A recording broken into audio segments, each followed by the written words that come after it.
I'm gonna wait a minute here. Man, what an amazing day today. What a beautiful, beautiful day today. Whew. This is gonna be interesting. So, hello.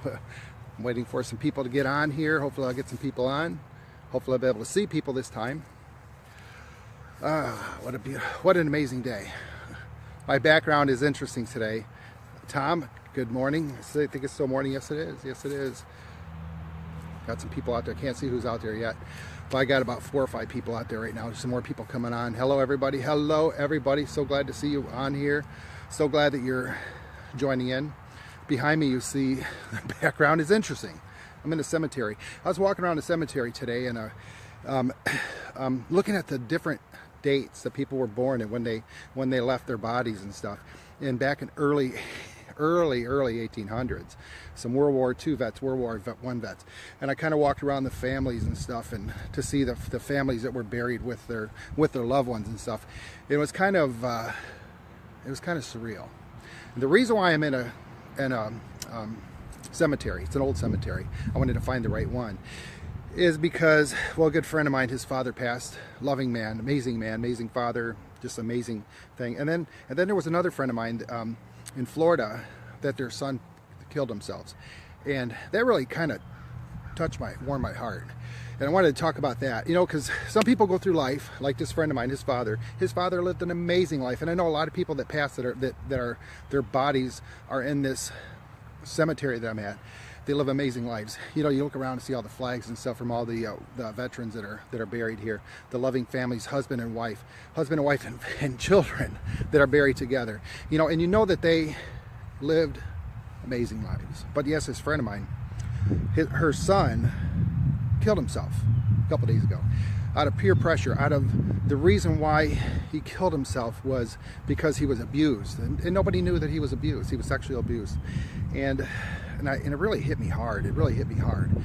And I talk about controlling our minds and trying to free ourselves from the controls of life when it comes to physical, mental, sexual abuse, those kinds of things, and how we can get through that. I'm sorry, I have to blink.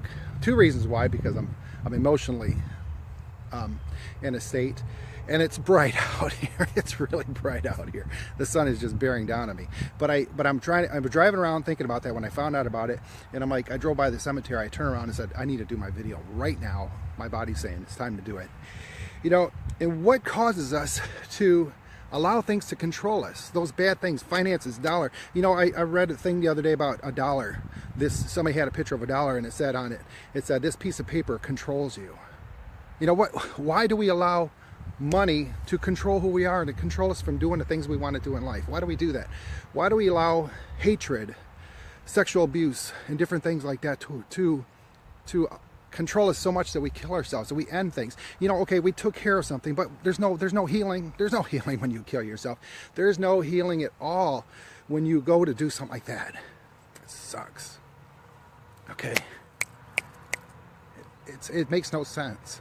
I don't even know the child, but it makes me sad. 3 months ago, a couple months ago, I did a thing on there was 7 people in one county killed themselves. And nobody in that county, I can guarantee, can say those 7 names. So what did they die for? Why did they die? No reason. Because they allowed something to control them. Damn. Sorry, got to keep my say going. They allowed something to control them to where they felt that ending their life was the end. And that's not it, people. It's not it. Nothing in life, nobody in life is worth allowing them to take your life, allowing them to control your life. I don't think there's anything worse than ending your life. But the worst thing is to allow somebody to control who you are as a person. It makes no sense. Makes no sense. Makes no sense at all. Those 7 people that killed themselves. That night, some good friends of mine, I knew about it because some friends of mine, they go to families, they help support families, they try to prevent, they do whatever they can. Sorry, to get through those turmoils in life. But that person that killed themselves has nowhere to go. They have their spirits gone from their bodies. And what do they think? What do we think? What do we think about, man, I just fucked up, excuse my language, I just screwed up, I can't go back. You can't go back. You cannot go back. So what do we do? Sorry. What do we do? Whew. You know, I shouldn't have walked around this, because seeing the love of families that passed and got together and buried together because they love each other, that's cool. But what about that kid that just died? It tore his mom's heart out, that she didn't know because she didn't communicate with him. I don't know what the circumstance. I really don't know, because she's a great lady. She's an amazing lady. But she didn't know that her son was going through so much trauma that he killed himself. Young. What do we do to see that with our children? You know, I think a lot of people, and I know myself too, was so engulfed in building a life for myself and my family that I never took the time to live with my family. And that's where our problem is.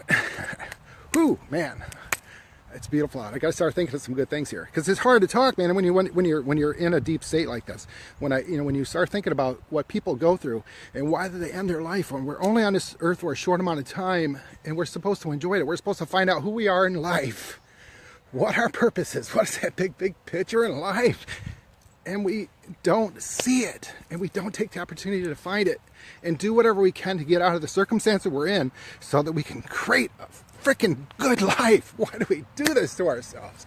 You know, so we cut it short. You can't come back. You can't come back. It's done. It's over. How do we get our kids to understand, trust, that they should trust us to talk to us? How can we get our kids to understand they can come to us and talk to us about anything? We don't look at those parts of our lives in a serious manner because we're so controlled about money. I got to do this. I got to do this. I got to make this happen. Oh, you know, and we forget about these young, amazing lives that don't know. Even though they're high spirits, they don't know yet. They don't know yet about life. And you know why? Because we don't know about life. We don't know what's so important in our lives to make this happen. To keep them from doing the things that they do. Ah, man. I seen some young graves here today, and I was wondering, I said, you know, what was their story? What was their story?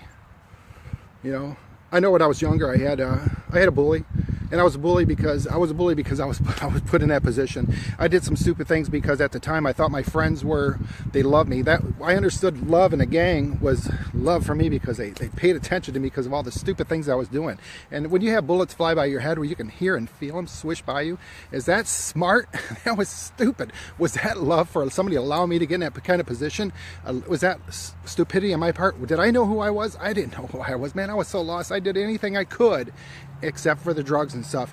I did drink a lot as a kid to find out who I was, and I wasn't finding out who I was. All I was doing was putting it beyond that. I was pushing myself beyond that point in life.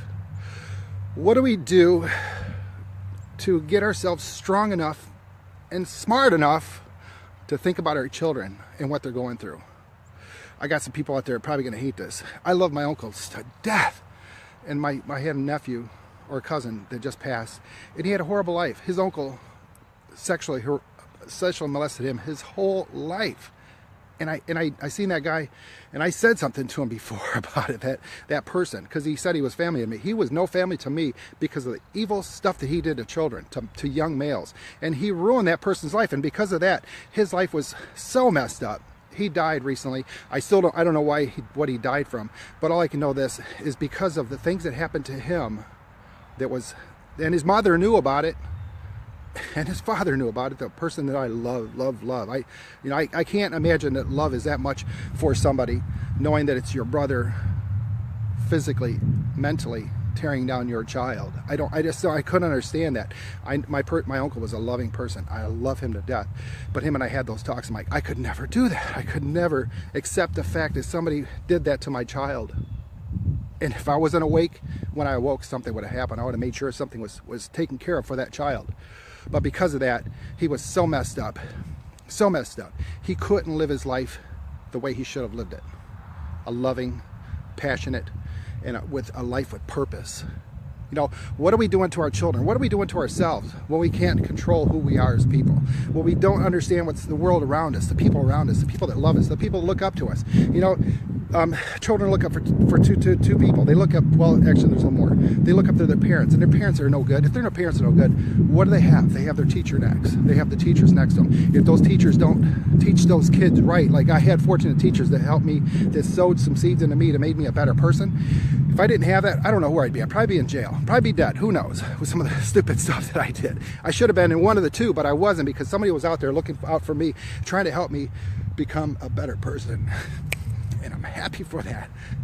I'm really, really happy for that. In my heart, and my tears go out because of the pain that these children went through. And adults go through now. We go through it now as adults, in cults and different things, in bad relationships where people control us because of why? Because of evil, because whatever it is, because it makes them feel better that they can control somebody else. I just don't get it, and I just don't accept it. And you should never accept that crap in your life. You know, when your child is quiet and they're reserved, they go to the room, they listen to crazy music, whatever it is. It's not just the music, it's the things that they do. They're trying to shut off the world. They're trying to shut off the world because they don't have trust in anybody. They don't have trust in you. They don't have trust in anybody. And we got to find a way to break that trust, that bond. We got to get that bond back to where they trust us to say, hey, I got a problem. This is what's happened to me. They got to make it happen. You know, we have to, I understand, we have to protect our children. We have to correct our children. But there's a bond, there's a balance of understanding that we can trust our children. They need to be able to tell us the mistakes that they're making in life, the dumb things that they do in their life, because it's all about educating. And we need to support them and love them and show them they love them, instead of sending them to the room, instead of beating them or whatever, or just ignoring them because you're too damn busy doing other shit you're doing in life, trying to grow money that you don't need, because your life is more important than that dollar. Your life is more important. Your family's more important than those things in life. You know, I was very fortunate to have a wife that was very strong, great mother, did so many great things for my children, and because of that, my children are phenomenal. But I did know one thing: my son went through a lot of turmoil, and because the girls liked him, you know, he went through a lot of stuff in school. And I mean, our house was egged. He was threatened. I remember the police coming to our house because this kid would call him because my friend started dating some girl, you know, and he threatened to kill my son. My son went through a lot of crap in school. And they came to my house one time. I remember it was the winter time. I ran outside half naked, jumped in our convertible, took off down the road because I wanted to kick these kids' ass. I didn't want to kill them. I wanted to in my mind. I would never do that. But I wanted them to say, how dare you do that to my son? How dare you do that to my son? But when I approached my children on this kind of stuff, my son would shut down. I got it taken care of, Dad. I got it taken care of. Don't worry about it. Don't worry about it. Don't worry about it. But I don't know. I think there was an inner strength there for myself and mostly for my wife, that showed love to him. And he had trust with us to a certain point, to where he can say something to us and get through those tough times in life, you know, to get through those hard times. And I truly believe that if we didn't give him that time, if my wife didn't give him that time, who knows what would have happened to him? He could have been one of those circumstances of people that get into drugs as a child, that trying to find the answer to things, and the ones that try to find the answer, which kill themselves, realize when they leave their bodies, when their spirits leave their bodies, it's like, I just fucked up. I can't change it. Excuse my language. I just fucked up. What did I do? And when you leave your body, it's like, what did I do? What did I do to myself to make this happen in life? You know, sometimes we have to be hard as grandparents and adults when our children are older and they have younger children, you know, and we didn't do things right in our lives. We have to learn to become better at parents, even though our children are adults. And when they have grandchildren, we have to say yes and say no and help them without tearing them down. Help them by teaching them the right things now. It's never too late to tell our children. Hell, there's children I know that are 30, 40, 50 years old that are still children. They're not adults. They're not adults, you know, and you see that they hammer down on these young grandchildren and stuff and treat them like dirt. They treat them like dirt. And where did they come from? They came from us. They came from us. I had a couple months or a year ago, I had an argument with a lady on Facebook out of nowhere, and we were talking about how she's taking care of her grandchild and all this, and I said, you know, where did all these problems happen, where all these drugs and all this stuff happen with all these children today? I said it didn't happen from the parents, it happened from the people before them, the grandparents. And she got mad. I'm like, she got so mad, she's like, what she said, she said, how dare you say this to me? I'm a great grandma. I take care of my grandchild. I said, and she goes, my son he's a drug addict and he's in prison. I said, exactly. That's what I'm talking about. Where did you fail? Where did your parents fail to teach you the things you need to do in life? Who failed? Somebody failed somebody. The thing is, we failed. She failed him. She failed herself, and she failed that grandchild, because that grandchild is being, there was something with the grandchild. The reason why I brought it up, I can't remember. There was an issue with the grandchild, you know, and it's like, where do we go? Well, we can't go backwards because that's already gone. That's gone, people. We have to look at ourselves and accept the fact that we fucked up. We messed up. We messed up. How can we change that? We can change it by going, what goes on in here? What goes on in here?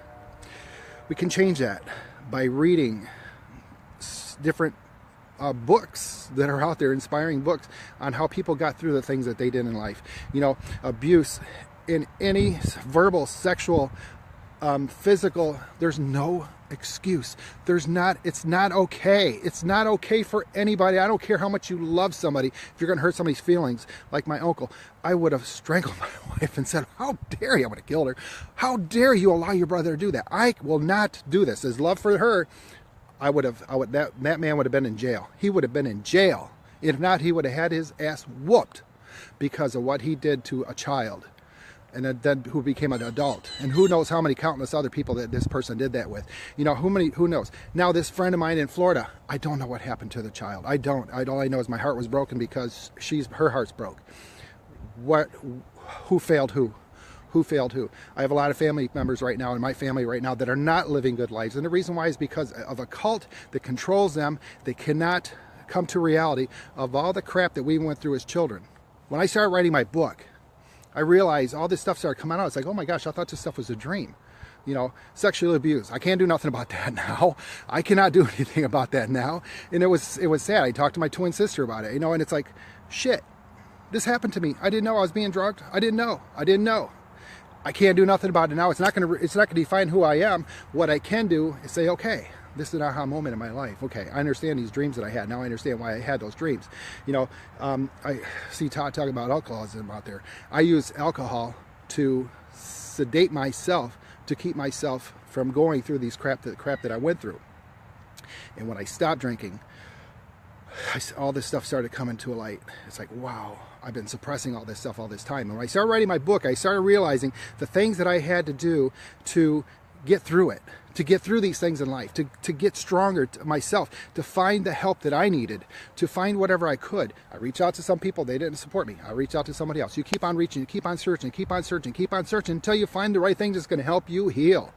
You know, life is too short for any of us to go through this stuff. Life is too short. You know, it is meant for us, and this is a morbid thing to say, for us to see our grandparents pass. It's meant for us to see our parents die, not for the parents to see us die, not the grandparents to see their grandson die, not for the parents to see their child go through traumatic experience, for their heart to be broken because their grandchild died, because that person's child died. We got to get through this stuff, man. We got to find a way to get through our kids, period. But first, we got to get through you. We got to get through you. What is your problem? What's causing you from keeping you from building trust with your child? What is causing you to not see that you aren't doing stuff right? What are you doing good? And those are the things you concentrate on, those things that you do good.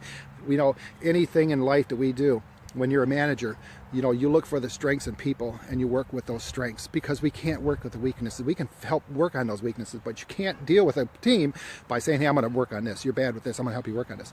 But you've got to work on those strengths while you're dealing with those weaknesses. I hope that made sense.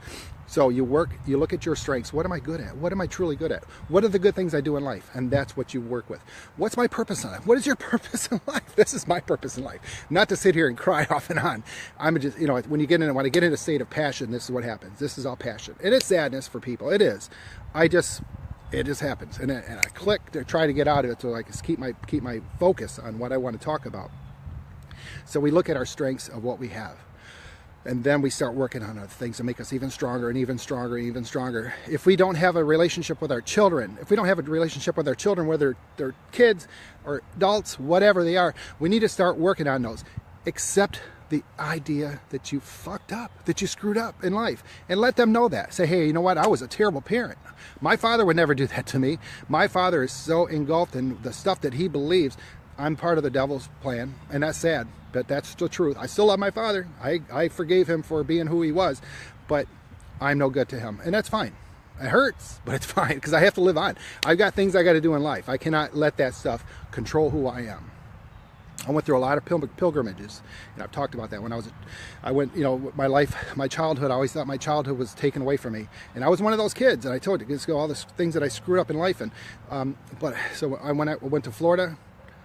See my brother's heart broke by my father because he thought my father was going to get with him. It didn't happen. My father, all he wanted to do was still one more time, just twist his heart and just take everything out of him. Just kill his spirit. And he did. He did that to my brother. And we went to this this area we used to go with this church or this cult used to pilgrimage to. And I always thought my whole life that if I just went to one of these places, that my child would come back to me. My childhood would be there. This little kid, this little Gilly would come and embrace me and say, I love you. I'm here. Let's live the life we're supposed to live. And when I went there, wasn't there. That was not there. It was not there. All was gray. Everything was gray. No sound, no nothing. The birds, nothing. There was no sound. And all I could do was think about I looked at my brother. He was at the edge of the trees, went back in the car, and I knew his spirit was broken. He won't admit it, and that's cool. That's fine. I'm fine with that. That's his choice. All I could do is think about my twin sister and what we went through as children, getting beaten for no reason, for being children, and all we could do is, in pain, is to calm each other down so we could stop screaming, so that the beatings would stop. And that was because of my dad's religious beliefs. That's sad. But anyway, that was control. That is physical and mental control through abuse. That's a terrible thing to go through as a child. I could have been really messed up because of that. But when I was on that beach and I realized that child was never there, that child was never coming, that day I realized it's like, okay, that's fine. That's a part of my life. I can't change that. That's a weakness that I cannot change.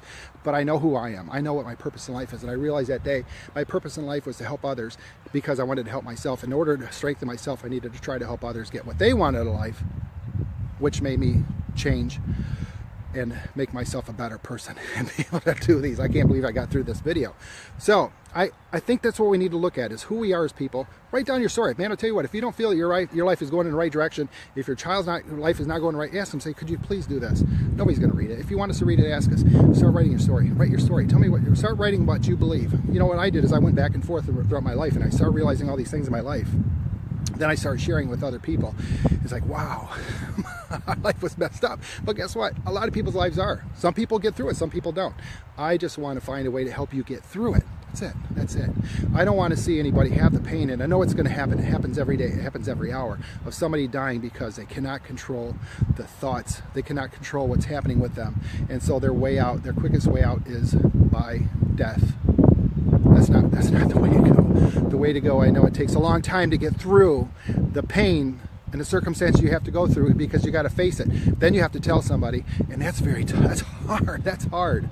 You know, it's so hard, but we've got to do it. We got to do one thing. We got to believe in ourselves. We got to strengthen ourselves to get to that second point. Okay, was I not good with my child? Was I abusive to my child? What can I do to fix that? I gotta be right with myself. I gotta be true to myself. I've got to bring this out and apologize and do whatever I can, understanding an apology is not going to happen. It's not going to do it. It's going to take a lot from you because you're the one that did that shit in the first place. It's going to take you forever to make it happen. It's going to take forever for it to become better, but you can make that happen. You can make that happen. So anyway, I'm just here talking about some things, and I just wanted to let you know that. I love you guys. I'm going to get off here, but make today your best day ever. Think about those things in life that you have in life that can create the strength for you to help others, to help yourself become a better person. No matter what you've done in life, we can change those things by changing what goes up into here, what goes into this mind of ours. You know, pray, whatever you have to do, ask your higher power, ask anybody, and then the big thing is if you've hurt somebody out there, ask for forgiveness. You know, I spent a lot of my time calling people that I haven't talked to for a long time, that I knew that I kept in my heart and my soul, that kept me from doing the things that I wanted to do in life, because I knew that I did wrong to those people. And I reached out to them and I told them, and they don't even remember. Most of them don't even remember. And you know, and it's like, I had to do it because it was something I needed to do in life. It's something that I needed to do deeply in life because I did people wrong, and I had no right to do that. You know, and that whole time I was searching. There was no excuse. I was searching. What I know now, all I can do is help others. You know, but the people that were there for me that I never thanked because I was so busy trying to figure out what the heck was going on with this crazy mind of mine, why I was so stupid and some of the things I did. I never got a chance to thank those people.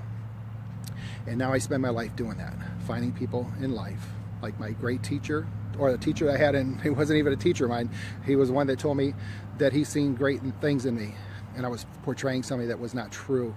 That teacher that was in a detention class, that kicked me out of detention class because I was so lost, told me that I was better, and that sowed a seed in me to become a better person.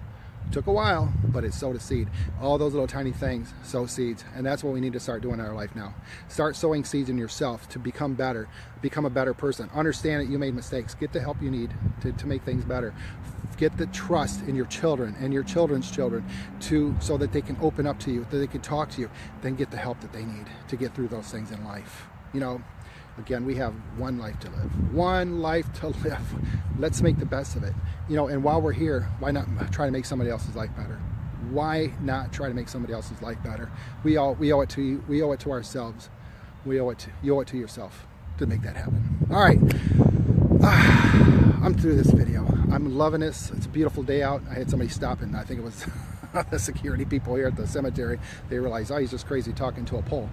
I wanted to find a place that did not disrupt anybody's graves, because that's not what I was here for. What I was here for is to reflect and to share my feelings to you guys. Please share this video if you think it's going to help anybody else. You know, I really talk about cultivation, the cultivation of becoming a better person from control, getting out of control. Chef Gil Evans is my website. Please share this video. Please share this video. Let me know what you think about it. I will save it. I will post it on my Facebook. I love you guys dearly. Thank you for watching. Please let me know what you think below. I'm here to help you. I'm here to help you get through the things you want to do in life. That's what I was put on this earth to do. And I think that's why I went through the pain and all the craziness I went to learn from that, to become a better person so that I can help other people. All right. Make today your best day ever. Let's all cheer up. I'm cheered up. I'm happy. I'm glad I got to do this video. A video that I didn't think I could get through, but I'm so glad I did it. I'm so glad I did it where I'm at right now. And I'm so glad I was inspired by all these amazing flags of all these people, these heroes that kept this beautiful country of ours safe, which allows us to have the things we have in life. Those great things we have in life, even those tiny things that we have are grateful for, can make us a better person. It's a start of making us great people, no matter what happened in our life. So remember that. Love you guys. Take care. Bye.